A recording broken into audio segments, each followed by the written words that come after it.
तर का म्हणता मित्रांनो, आज चाललो आम्ही भटाळा, कारण की आज आहे पहिला श्रावण सोमवार. तर चला आता आपण लागलो चिमूर रस्त्याने आणि जातानीच आपल्याला भेटली आहे कावड यात्रा.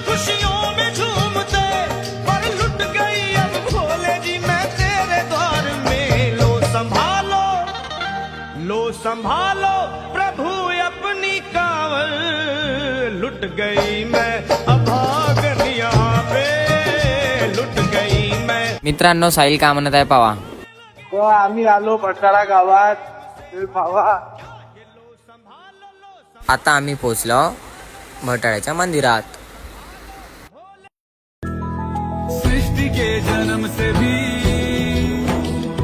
पहले तेरा वास था. आता चाललो आम्ही घरी.